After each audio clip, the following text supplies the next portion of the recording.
It's funny how quickly life can change. One minute, you're sitting in a familiar office, surrounded by years of hard work, and the next, you're packing up your entire career into a single cardboard box. My name is Victor Sullivan, and I had spent 18 years as the lead systems engineer at Barton Heights Realty. Over that time, I built their entire IT infrastructure from scratch.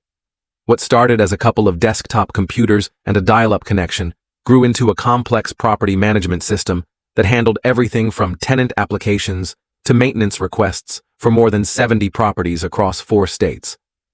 I was proud of what I'd accomplished. I'd made it all work. But today, that all seemed to mean nothing. I sat across from Greg Wheeler, the new chief technology officer. He'd been with the company for only 6 months, but he'd already made up his mind about me. The words he said still echo in my head. "We can get 3 junior engineers for your salary." I was 55, and I had just been fired. There was no warning, no build-up, just a sudden cold decision to cut costs. Greg's words didn't sting as much as I thought they would, but the casualness with which he said them, it felt personal, even though he kept repeating it, wasn't. Nothing personal, just business. He slid a folder across the table. "Here's your severance package, 2 months' salary and your accrued vacation time." He said it like it was supposed to make me feel better. I nodded, took the folder, and asked, "Is that all you have to say?" Greg looked almost disappointed. Maybe he expected me to argue, to fight back, or even threaten legal action. I didn't give him that. "What would you like me to say?" I asked. He glanced at Diane from HR, who had been silent this whole time. They were clearly confused by my lack of reaction. "Most people in your position have questions, concerns," Greg said. I shrugged. Seems pretty straightforward to me. The truth was, I wasn't calm. I was just done. There was a difference. Greg continued, asking if I could help with the transition, maybe work as a consultant to guide the new team. I didn't commit to anything. I just shook his hand, cleared out my desk without a word of complaint, and packed everything into that single cardboard box. 18 years of my life, all crammed into something I could carry out with one hand. The strange part was the silence as I walked through the office for the last time. Some of my colleagues looked away awkwardly, not knowing what to say. I didn't need them to say anything. They were probably just relieved it wasn't them. As I walked to my truck in the parking garage, my phone buzzed. It was a text from Alan, the database administrator I'd hired over a decade ago. "This is Vic. The whole team's freaking out." I didn't respond. At home, I sat on the deck overlooking Lake Travis, a glass of bourbon in hand, watching the sunset paint the water copper. It was beautiful, but I felt numb. Laura, my wife, came out and placed a hand on my shoulder. "What will you do now?" she asked softly. I looked at her, trying to ignore the knot in my stomach. "Something will turn up," I said, but even I wasn't sure I believed it. What Greg didn't know, what none of them knew, was that I hadn't just built their systems. I had lived them. I had custom-coded large sections with minimal documentation because the company had refused to fund a proper documentation team. No one understood the deep redundancies, the hidden security layers, or the intricate network architecture the way I did. But they weren't going to get that knowledge now. I wasn't planning on explaining it to anyone. I remembered when I started at Barton Heights. Back then, it was a small real estate management firm called Bayview Properties. It was just a handful of employees, and the entire IT setup consisted of 2 desktop computers, a fax machine, and a dial-up connection. The owner, Harold Bay, had hired me away from a consulting gig in Syracuse, saying they needed someone who could build them something solid. Over the next 18 years, I did exactly that. I turned their rudimentary IT setup into a powerful, integrated system that handled everything, from tenant applications and background checks to automated maintenance requests and rent collection. I built it all, piece by piece, constantly adapting, upgrading, and refining the system as the company grew. When Harold retired 5 years ago, his son Justin sold the company to a private equity firm, which rebranded it as Horizon Real Estate Solutions. They kept me on, impressed by what I had built. But that was when things started to change. New executives came in with new priorities. Quarterly targets became more important than long-term stability. They started making decisions that I could see would erode the foundation I'd built. First, they rejected my proposal for a documentation team. Too expensive, they said. We'll get to it next quarter. That quarter never came. Then they started bringing in young consultants, fresh-faced MBA types who didn't understand the custom systems I'd developed. They'd sit through my explanations with glazed eyes, nodding politely, before recommending off-the-shelf solutions that would never work. They didn't see the full picture, and I couldn't make them understand. They didn't invite me to meetings anymore. Elaine, my wife, noticed the shift long before I did. One night over dinner, she looked at me and said, "They're pushing you out. You need to prepare." I brushed it off. They need me. No one else understands how the whole system works together. She gave me a look that said everything. "That might be exactly the problem," she said. And now, here I was, fired. 18 years of hard work, gone in the blink of an eye. And what was worse, they didn't even realize what they had until it was too late. As I sat there on the deck, the sun slowly sinking below the horizon, I couldn't help but wonder, what would they do when they realized they'd made a huge mistake? Would they call me back? Would I even answer? But for now, I wasn't thinking about that. I was just thinking about the future, about what came next. And whatever that was, I was ready for it. The days that followed my departure from Horizon Real Estate Solutions were strange.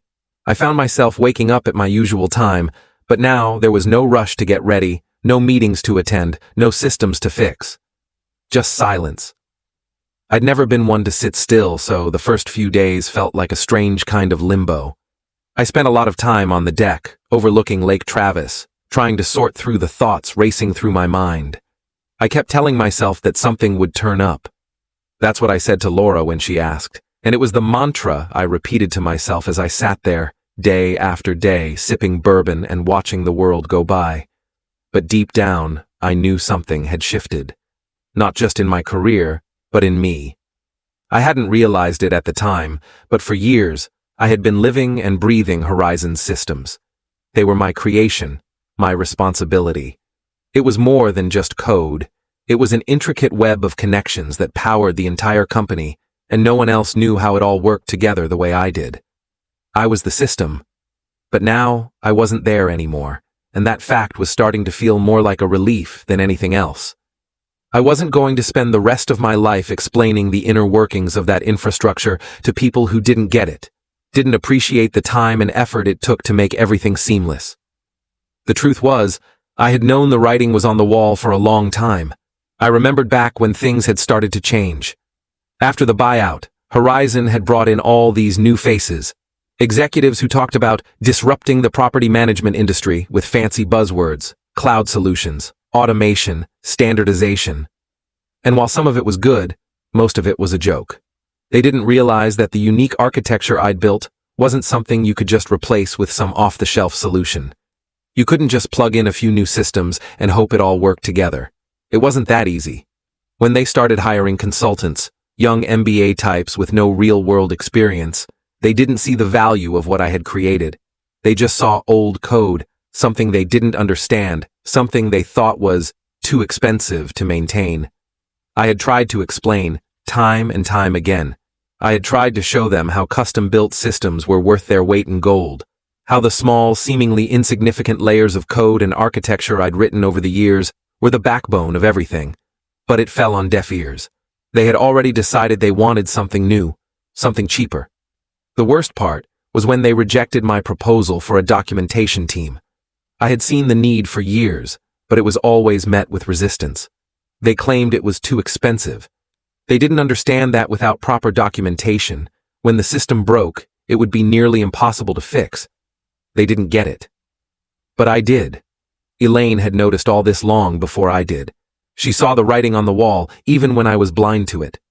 "They're pushing you out," she had said one night, while we were having dinner. "You need to prepare." I laughed it off at the time. "They need me," I had said. "No one else understands how the whole system works." But she was right.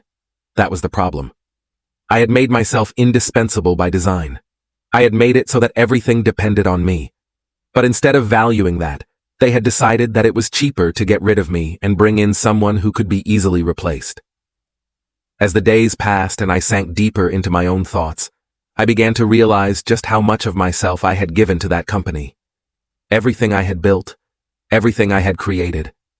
None of it mattered anymore. The company was moving on without me, and in some strange way I felt a weight lifting off my shoulders. One evening, after another day of silence, I received a text message from Alan, the database administrator I had hired 12 years ago. "This is Vic. The whole team's freaking out. They're calling in all the consultants. Can you help?" I didn't respond. I knew exactly what was happening. They were realizing they had made a mistake, but it was too late. I remember the first time I joined Barton Heights, back when it was just a small company called Bayview Properties. It was a completely different world then. The IT setup consisted of 2 desktop computers, a fax machine, and a dial-up connection. When Harold Bay, the owner, hired me, he told me they were expanding and needed someone to build something solid.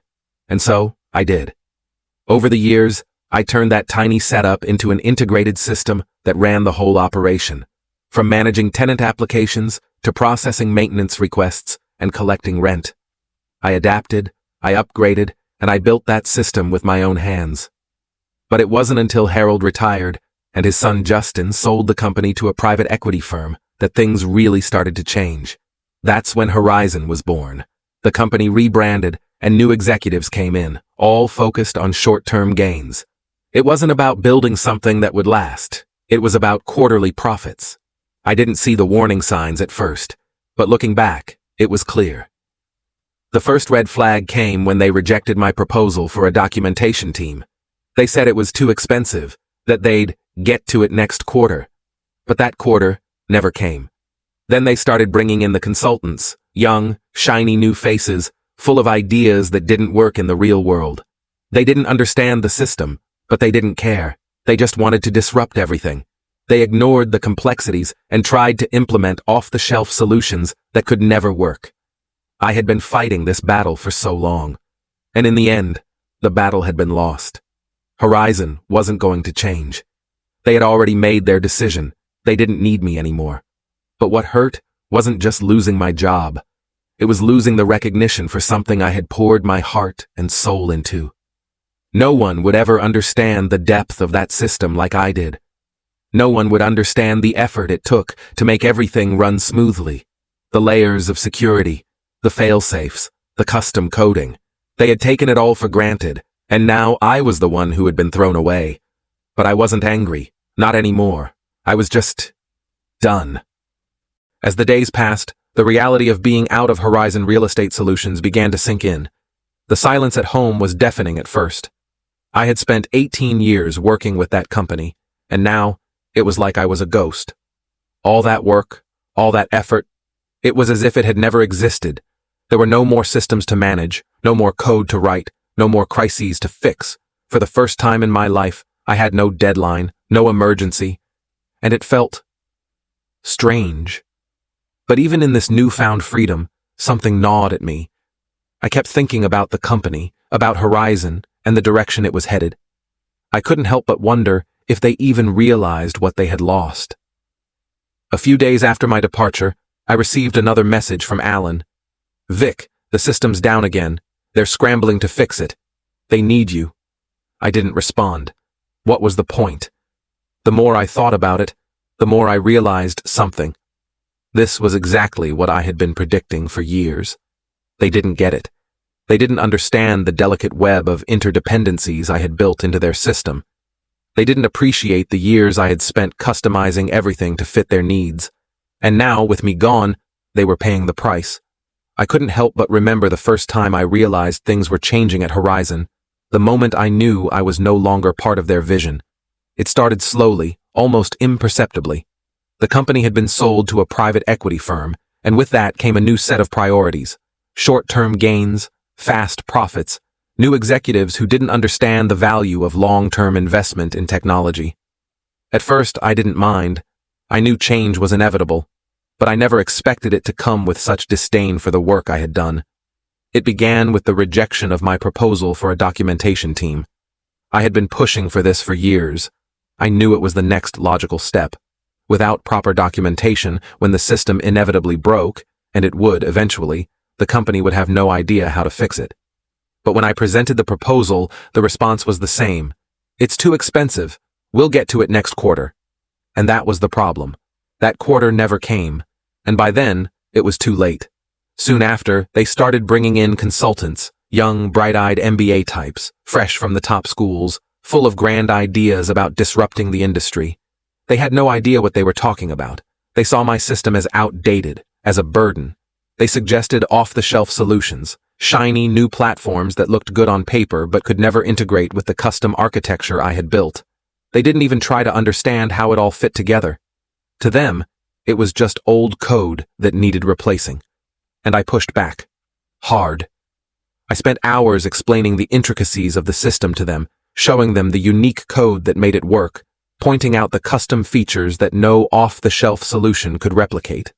But every time I did, I saw those glazed eyes staring back at me. They didn't care. They thought they could just replace me, replace everything I had built, with a few consultants and some new software. They didn't realize that they weren't just replacing a system, they were replacing years of experience. They were trying to fix something that wasn't broken. I started noticing the change in the meetings. They stopped inviting me to them. They started cutting me out of the decision-making process. I tried to speak up, to voice my concerns, but no one listened. They were already set on their path. And then they hired Greg Wheeler as the new Chief Technology Officer. He came from a banking software company and immediately began talking about modernization. His version of modernization was replacing everything that was old, including me. They started hiring junior engineers, fresh out of college, who didn't know the first thing about the system I had built. They shadowed me, asked questions, but I knew they would never understand it. They could never understand it. I still remember the first time I saw Greg's smug face. He called me into his office to discuss the new direction for the engineering department. I had been with the company for years, decades really, but here was this guy, fresh from the corporate world, telling me how things were going to change. He was 42, wearing designer glasses, and he spoke like he had all the answers. He told me that we were going to standardize everything and replace the old systems with new, more scalable solutions. He said it like it was all so simple. And I could see it in his eyes. He didn't even understand the complexities of what I had built. But I didn't push back. Not anymore. I had stopped fighting for them a long time ago. I had stopped trying to convince them that they needed me. I could see the writing on the wall, and I didn't want to be a part of it anymore. Elaine noticed the change before I did. She saw it in the way the company was treating me. One night, after dinner, she looked at me and said, "They're pushing you out. You need to prepare." I laughed it off at the time. They need me. No one else understands how the whole system works together. But she was right. It wasn't just that they didn't need me. It was that they couldn't see the value of what I had built. They thought they could replace everything with cheaper, off-the-shelf solutions. They thought the systems I had designed were a burden, a relic of the past. They didn't see the years of work that had gone into it, the attention to detail, the custom solutions that only I understood. And now, they were paying the price. As I sat on the deck, reflecting on all that had happened, I realized that I was better off. I didn't need their validation anymore. I didn't need to explain myself to anyone. The work I had done at Horizon, at Barton Heights, was invaluable, but they had never truly understood it. The world outside of Horizon was bigger than that company, and I was ready to move forward. It wasn't about revenge or anger. It was about something more important. Respect. Respect for my work. Respect for my experience. I didn't need them to see it. I just needed to believe in myself again. And that's exactly what I was going to do. It was strange at first. The quietness, the lack of emails, phone calls, and the never-ending stream of urgent meetings that had defined my life for so long. I felt a weight had lifted from my shoulders, but as the days went on, I couldn't shake the feeling that something was missing, like I had lost more than just a job. The sense of being needed, of being indispensable, that had always been a part of my identity, was gone. I had to get used to the fact that I wasn't the go-to guy anymore. But then, after a few days of silence, my phone buzzed. It was a text from Alan. "Vic, the system's down again. They're scrambling to fix it. They need you." I stared at the message for a while, my thumb hovering over the keyboard. Should I respond? Should I help them? A part of me wanted to jump back in, to fix it all, just like I had done for the past 18 years. I was the one who had built everything. I knew the system like the back of my hand. But then another part of me, the part that had finally come to terms with walking away, knew that responding would only drag me back into a mess I had no desire to be part of anymore. I didn't reply. Over the next few days, I received more messages and missed calls, each one more desperate than the last. Greg, Diane from HR, even Justin Bayou, the owner's son, who had sold the company but still sat on the board. They were all calling, all asking for help. They needed me to fix the problems that were starting to pile up. They needed me to come back and clean up the mess. The irony wasn't lost on me. I had warned them. I had told them for years that the system needed better documentation, that the architecture needed to be understood by more than just one person. They didn't listen. Now, they were seeing the consequences of that decision. They couldn't even keep the tenant portal online for more than a few hours without it crashing. Maintenance requests were getting lost in the system. The automated payment processing was failing. It was the same old story. They were realizing too late that I wasn't just another cog in the machine. I had built that machine from the ground up. They hadn't just lost an employee, they had lost the very knowledge that kept their company running smoothly. The calls kept coming. Greg's voice, once so confident, now sounded almost panicked. Diane from HR tried to sweeten the deal, offering a generous consulting fee, $300 per hour, she said. We really need your expertise, she added, but I wasn't interested in their money anymore. One evening, the phone rang again. I let it go to voicemail, just like the others. But this time, I was curious. I checked the message. It was Greg, sounding increasingly desperate. Victor, it's Greg. I know you're not answering, but we really need your help. The junior team is struggling with some of the system's deeper code. We can't seem to fix the tenant portal. Please call me back. I deleted the message and went back to scrolling through my emails. Then, about an hour later, Alan texted me again. Vic, this is getting bad. The system's been down all day. Graham's losing his mind. Can you please help us out? I didn't respond to him either. He was a good guy, but I couldn't be the one to clean up their mess. Not after everything that had happened. I had worked too hard to let it all go, and now it was time to move forward. The next morning, my phone rang again. This time, it was Diane from HR. Her tone was almost pleading. Victor, I hope you're doing well. I'm calling because we'd like to discuss a consulting arrangement, just temporary, to help with some of the current system issues. The compensation would be quite generous. I knew exactly where this was going. $300 per hour, minimum 4-hour engagement, she added quickly. Please let us know if you're available to help us out. I stared at the phone for a moment before picking it up. I'll think about it and get back to you, I said. Then I hung up. I wasn't going to help them, not after the way they had treated me. That night, after dinner, Laura sat down next to me with a cup of coffee. What are you thinking? She asked quietly, sensing the storm brewing inside me. I looked out over the lake, watching the ripples in the water reflect the fading light of the sunset. I'm thinking they're finding out exactly what I'm worth. I hadn't realized it before, but I had started to feel a sense of peace about it all. Horizon wasn't my responsibility anymore. I didn't need to fix their mess. They had made their choices, and now they had to deal with the consequences.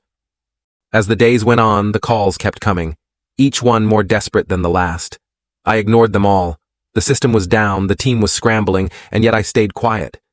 I knew it was only a matter of time before they would realize just how much they depended on me, and just how hard it would be to replace me. But I wasn't interested in hearing their pleas. The phone rang one final time that week, and this time, it was from an unexpected source. It was from Devlin Systems, a competitor to Horizon. The voice on the other end was Lawrence Devlin, the CEO. Victor, he said, his voice calm but firm. I've heard about your situation at Horizon, and I've always admired the work you did there. We're looking to upgrade our entire property management infrastructure, and I believe you could be the one to help us do that. I listened carefully as Lawrence outlined the opportunity. He was offering me a position as chief systems architect at Devlin, with a salary that was 20% higher than what I had been making at Horizon. I wasn't sure what to say at first. I had been caught off guard. But as the conversation went on, something started to click. This was the fresh start I needed. No more fighting for recognition, no more dealing with executives who didn't understand the value of what I brought to the table. When I finally spoke, I knew what my answer would be. "I'm interested," I said. "Let's set up a meeting." The next day, as I drove to meet Lawrence, I couldn't help but think back on everything that had happened at Horizon.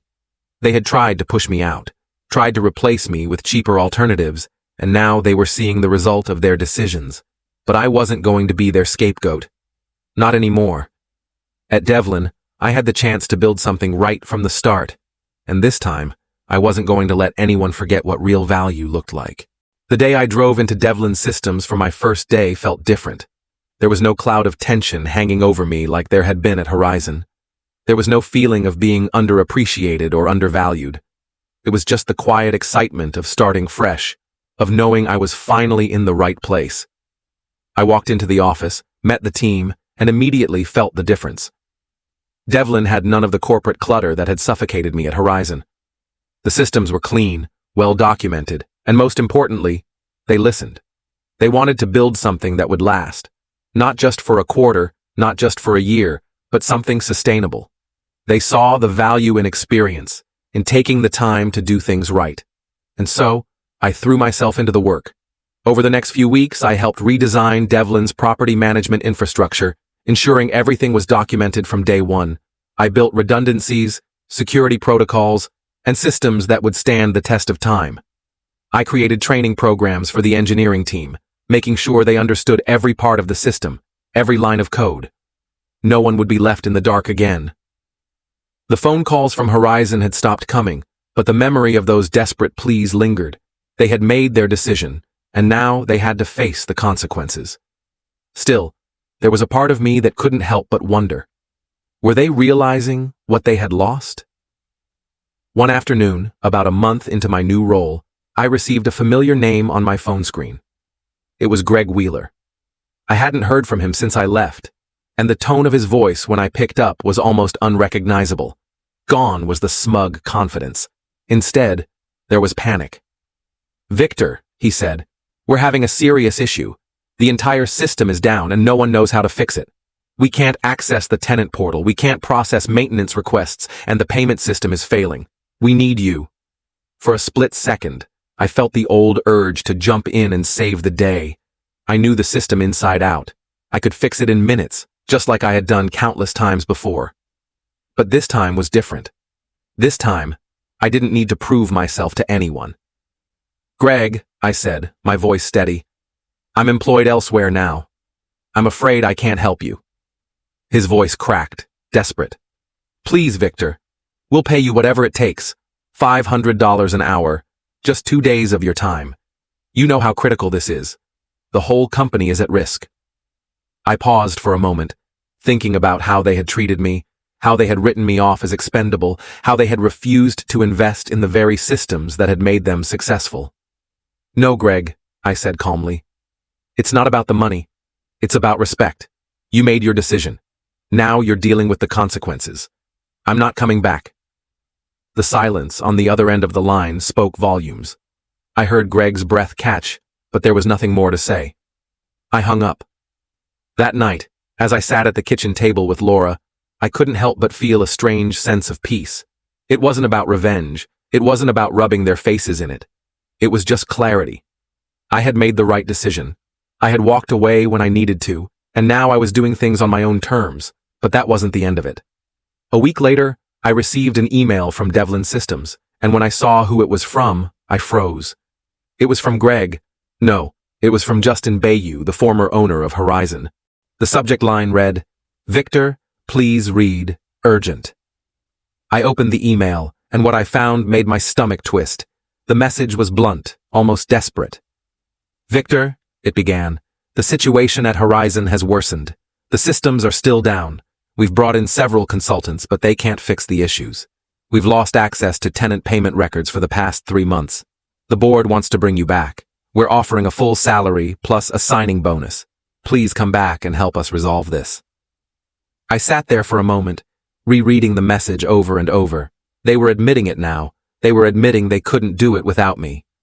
I could feel a sense of satisfaction creeping in, but I pushed it aside. This wasn't about proving them wrong anymore. This wasn't about getting even. I knew what I had to do. I walked over to Laura, showed her the email, and told her what had happened. She just looked at me, waiting for me to make the decision, and I already knew what I was going to do. "No," I said firmly. "I'm not going back. They made their choice. They need to learn the hard way." Laura smiled, relieved. "I'm proud of you," she said. I didn't feel vindicated. I didn't feel triumphant. I just felt calm. A week later, as I sat in a meeting with Lawrence Devlin, the CEO of Devlin Systems, things started to take shape in a way they hadn't before. We were discussing future plans for expansion when he brought up Horizon. "We've been following their situation," Lawrence said, tapping his pen on the desk. "It's getting worse. The systems are still failing, and they're losing clients. In fact, we've heard that Westbrook Properties, one of their biggest clients, is considering jumping ship. If that happens, Horizon might be in serious trouble." I nodded, already knowing how this story would end. Westbrook represented a huge chunk of Horizon's revenue. If they left, it would be catastrophic. But instead of feeling any sense of pity, I felt something else, a strange sense of relief. "I've heard," I said, meeting Lawrence's gaze. "And I'm not surprised." Lawrence leaned forward, his eyes sharp.